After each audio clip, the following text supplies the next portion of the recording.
the one, the only, the John Goodman of the Knicks Film School Podcast, David Futernick. Hello, David. Hello.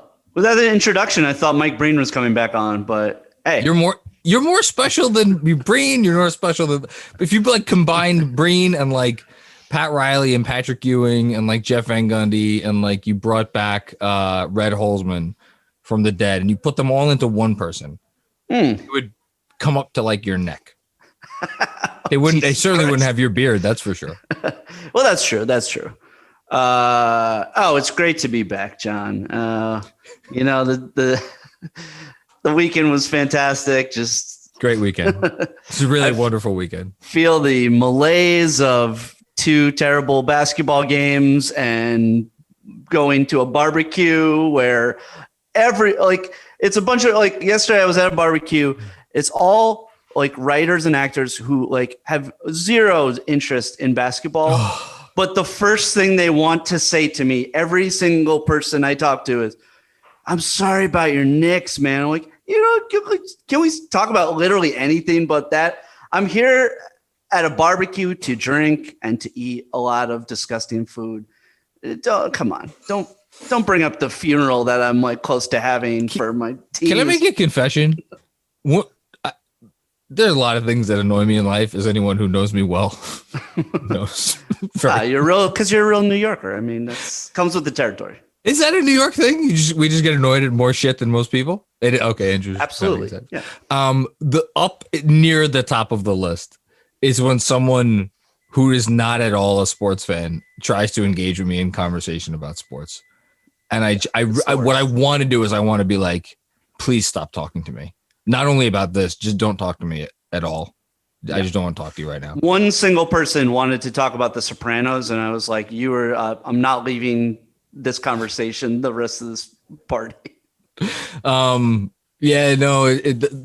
is a good word for where we're at. But it's funny though, so I don't get to I don't check the KFS mailbag email account as much as I should because of just life.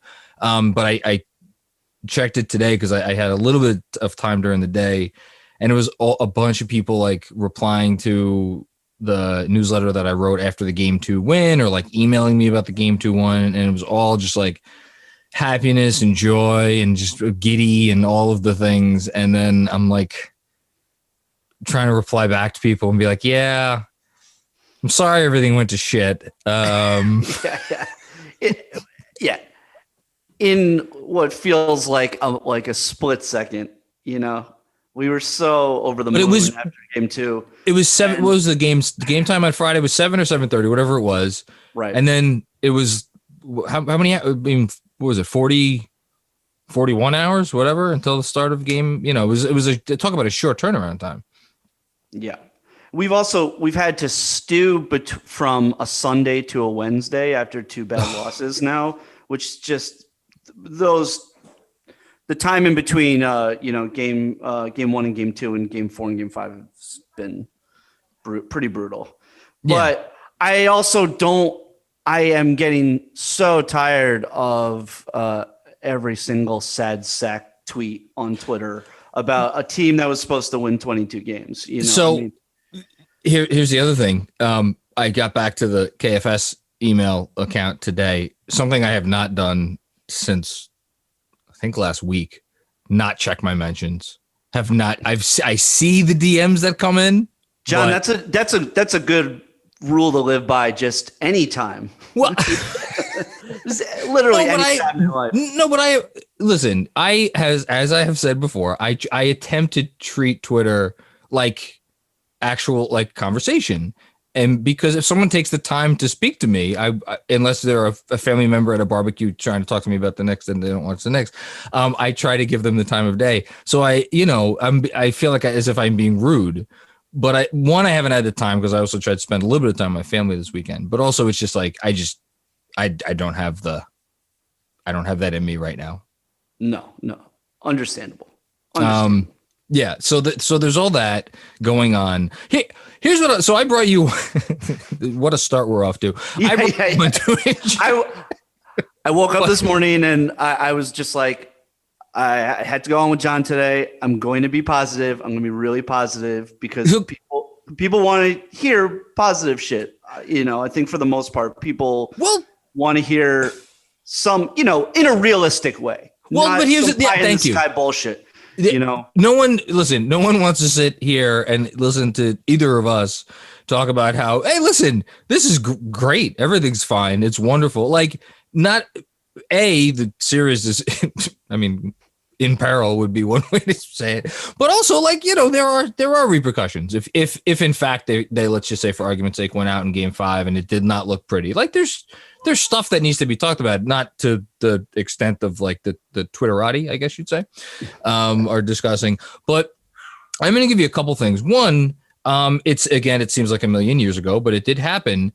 Over the first 2 games of the series, the Knicks did outscore the Hawks. They lost by 2 in game 1 and they outscored them by 9 in game 2. And granted, I know they were down by 1 million points at halftime of game 2, and like game 1 was not exactly pretty either. It's like, there was a not inconceivable world where they came out of those games 2-0. They didn't. They came out 1-1. Have you not watched this team all year? That is how they win almost all of their games. So Julius Randle kind of unprompted today for his media availability, in addition to talking about Clint Capella, which we'll get to in a second. He literally said, he's like, look, this is where we like to be. This is where we are at our best, when our backs are against the wall and when when the chips are down. I think we're going to see it doesn't mean they're going to win. We'll see. I think we're going to see a real effort on Wednesday night. The other thing that I wanted to say before we get to Capella, because I'm a stats guy. I'm a stats guy, David. This. Yeah. The Knicks are, and that's why you have me on, because I love stats. I love stats. I don't search them out, but I love to listen to them. So, well, you're like someone who likes to go again back to the barbecue. You may not want to cook the food, but you like to consume the food if Correct. It's good food. There Correct. You go. Was the barbecue food good that you had at the barbecue? It was fine. Wow. I hope none of the hosts consume this podcast. The host may be listening to this, and he was a wonderful host. And besides the other people at the party who annoyed the shit out of me, it was great. That's good. Yeah. Anyway, it's hard to screw up hot dogs and hamburgers. No, you can't. Well, you serve a well done hockey puck. Anyway, the stat that I found was, and I actually asked RJ about this today, and of course he gave me some boilerplate bullshit answer, which revealed nothing. But the Knicks are, for all their woes on offense, and those are very legitimate, although I think a couple of shots, hitting a few shots may actually go a ways in turning things around. Yeah. On defense, so the Knicks are not allowing anything at the rim, which I think was their MO coming into the series, and they've executed on that. The Hawks have, of the 20 teams that made the postseason, the Hawks have taken the 3rd lowest frequency of shots at the rim out of those 20 teams. So that's good. The Hawks are also taking a ton of long twos, an obscene amount of long twos, the 3rd most long twos, again, frequency of any team out of the 20 teams in the postseason. So aside from the threes, which the Hawks are taking a lot of, and the last few games have been hitting a lot of, and again, you can't take away everything as a defense. And if you go by the points per game that the Knicks are giving up, or even their defensive rating, which I think they're 5th or 6th in the postseason, they can win games, or games, whatever you want to say, with the defense that they're playing. It's at the other end, which is where you get into the stuff that Capella has said, and look, they were the team that everybody said was the physical team. We're showing them what it means to be physical, and we're about to send them on a vacation. So my question to you, David Futernick, do you think that they have a turnaround in them on offense? This is a 3-part question, actually. B, where do you think it comes from if the answer to part A is yes? And C, do you think Capella's rude comments will help spur them on? Feel free to answer those in any order you wish. Okay, so A, do they have a fight in them? Yeah. Absolutely. The Garden's going to be rocking. Yeah. They had a fight in them in games 1 and game 2, and look, we can talk about if RJ is able to hang on to the ball when he almost had the steal. Fucking on his shoulder. It was right here. Right there. Then they're up 3 with 50 seconds left. Yeah. I mean, we're talking about a 2-2 series. So yes, absolutely. They have the fight in them. The second part was like, where's that like offense? Yeah, where do you if they win game 5 and it's a really a good feeling win, who are we talking about, do you think, after game 5? Julius has to have like an okay game. I think we can live with him. He's going to keep seeing the same defense because it's working. I think we can live with him like scoring somewhere between 20 and 25 points and win the game. Okay. Reggie Block has to fucking hit open threes. He was so fucking bad last game, especially. First scoreless game since January. Those shots are going to continue to be open for him. He has to hit those shots. And then in the second unit, we need Quickly has to step up. I mean, you saw into my heart and you pulled out the name that was in there. Well, the two people that consistently hit threes for our team all year, like they have to hit them. I'm not concerned about RJ. I think he proved last game that he can have like a solid RJ game and we'll be okay. Yeah. I think if we get that same performance that he gave us in game 4, I think that's another like piece in the puzzle of beating them. I think that's exactly what you can live with from RJ. Yeah. Especially compared to his previous games in the series. So, and look, if there is one straw that you grasp at the most out of the series, besides the fact that like Derrick Rose has been playing out of his mind, is Obi. Obi has been so good for like a guy. Like I was going on Locker Room for like half of the season with people who just wanted him gone as soon as possible. Do you remember we need to be giving Kevin Knox Obi's minutes takes? Do you remember those takes? Those are some not takes. Really. Oh, we had some of those on some of the post games. Yeah, we did. Hey, it took a blowout in game 4, but we finally got those Knox playoff minutes. So, we've all been creaming ourselves for. Finally. I almost did a Knox dedicated newsletter. Let's analyze those 4.5 minutes to see if we could justify that draft. Hey, he looked good against the the 17th man on the Hawks. And I think you were out there wearing the whatever red jersey. The Obi stuff is great. Tibbs did not tip his hand today as far as whether he's going to go back to the small ball. I think he should. I don't see any reason why not. Elimination game. Like, what do you have to lose? Like, try it. What you've been doing so far has not been working. Try it out. Why not? To put it, the two things that I would lean on, I would give it a shot because again, what do the interesting matchup or the complexity of this, and we don't have to really get too far into it now, is there's an interesting staring match that could occur with if you put Obi and Randall together while Capella is in there. Because if you're the Knicks on offense, you're thinking, okay, do we out quick Capella or do we out quick Capella off the floor, right? Or space him off the floor, whatever you want to say.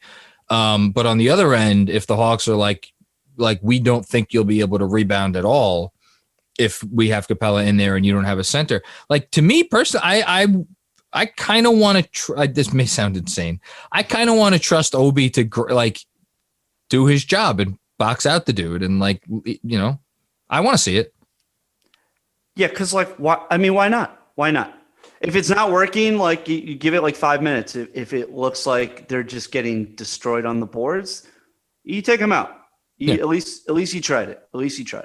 Yeah, what's happening right now especially clearly Noel is so banged up. I mean, it's hard to watch him get up and down the floor. He's not. When you have to factor in the fact, and I understand he's hit a bunch of free throws and that's been or mostly in game 3. That was a help. Sure. When you factor in that he doesn't really give you anything on offense when he's healthy, and now with this, and he doesn't give you the defensive presence or versatility in the same way, and we noticed it significantly in game 4. It seems like the stars are aligned. So no one's going to think less of Noel if he doesn't get off the bench. And they're just like, look, we have to go this other way because he's not right. And the other guy is Quickly. Has Quickly hit a shot in the last 2 games? Maybe he's 1, 2, whatever. Maybe. Yeah. Like can't remember. Remember. The point. Exactly.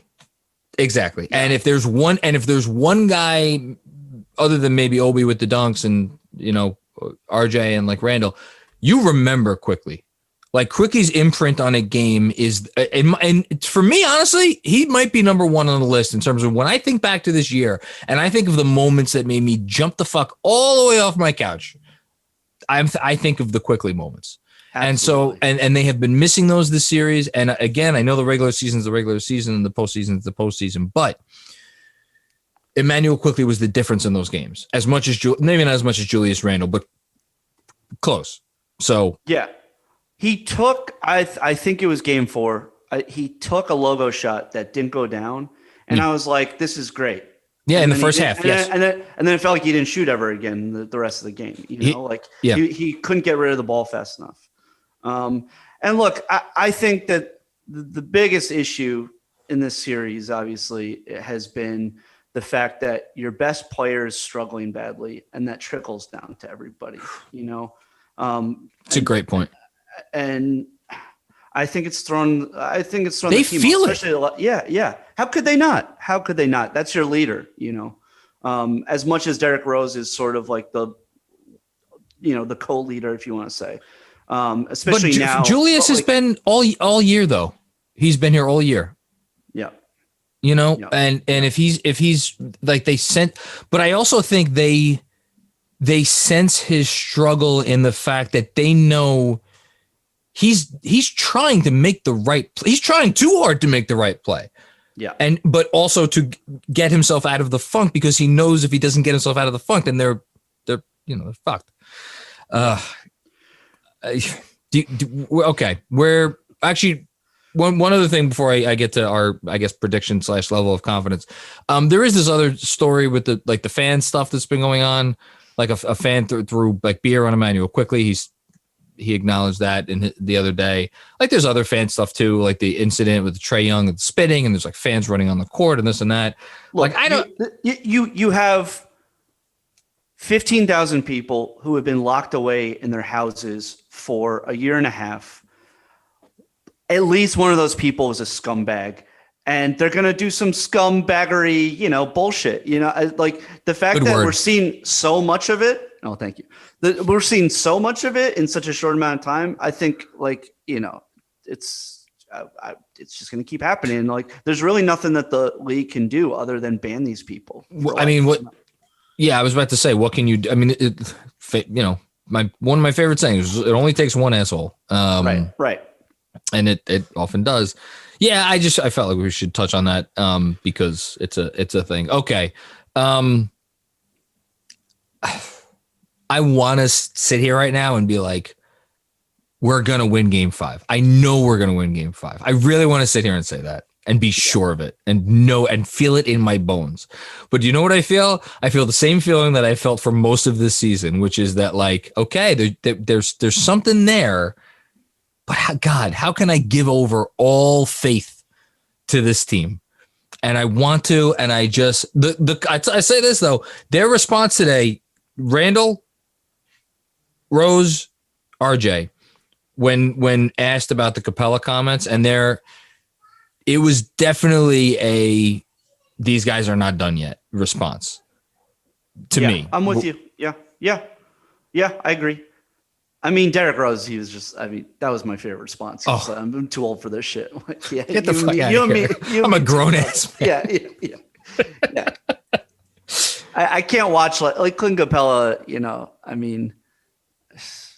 he used the word vacation, David. I know. He used the fucking word vacation. What kills me, and look, I like the smoke. I think it's good for the sport. I think it's good for entertainment. It is. It would help if like Trae Young talked shit and like didn't look like a fucking tumbleweed. But it's just hard for someone who doesn't look cool to try so desperately to seem cool. Like Dame Lillard doesn't have to pretend that he's cool. He just is cool. He emits cool. He is just a cool guy. And like when he hits a game winner and he looks into the camera, you're like, holy shit, that's cool. Trae Young's like, ET finger, like going up to like his unibrow is not cool. So I just had to get that out. But Don't listen. Look, I will say this. Yeah. The shit talking, like they have some gall because a week ago they were crying to the media about hard screens and fuck you chants and like, I mean, they have a lot of gall talking about like they're the tough team. I mean, like, give me a fucking break. We didn't mention Kevin Herter, who looks like he's 13. That needs to be mentioned as well. Yes. He looks like he's 13 and like and has like a CD that he freestyles over in his car. He looks like he makes beats. He definitely looks like he makes his own beats. Yeah, he does. He does look like he makes some. I don't know, but he's not old enough to drive, so there's that part of it as well. Yeah. And then there's Gallo, obviously, the Travis Bickle himself, who I mean, oh, good Lord. What can you say? Maybe that was his. Maybe that's why the Knicks are down 3-1. They were intimidated because they thought Gallo was going to pull a. Yeah, what is it? The taxi driver. Yeah, the spring loaded gun out of his thing. Okay, our time is up. David Futernick, before I let you go, can you just please tell the folks at home where they could find you and your amazing material? You can listen to my NBA comedy podcast called The Super Hoopers at Super Hoopers for Sopranos fans at O Sopranos Pod. We are about to begin season 5, which is my favorite season of The Sopranos. So it's the best season. That will be fun. I mean, I think it is. It's the best season. And then David Futernick at David Futernick on the Twitter and on the Instagram, and look out for me on television or whatever. Who cares? I would give you a big flowery send off, except I have a feeling we're going to be talking again in like 2 weeks. Yes. Yeah, Knowing we're going to need a therapy session. I would imagine. Let's all look. I'm over the moon that we have come this far, that we were a 4 seed, that there is a serious foundation for the future in this franchise with the head coach, with the front office, with the young guys that we have on this team. I'm like, I will remember this season forever. It was so special. And I just really, really want to win tomorrow. I just don't want to go out like that. No, I'm with you. Give me and not in front of the home crowd. I can live with a Game 6 loss. Give me a few moments in Game 5 and give me a commensurate effort in Game 6. And I want Jules to have a performance that he can look back on and be proud that he finished the series strong. So that's all. We got this. We got this. Yeah. See, but we got we got a gift, man. This season has been a gift. No matter what happens tomorrow, this season is an absolute gift. It absolutely is. And now I'm going to go talk to Chris Kirshner, who covers the Hawks, and be depressed again. David Futernick, ladies and gentlemen.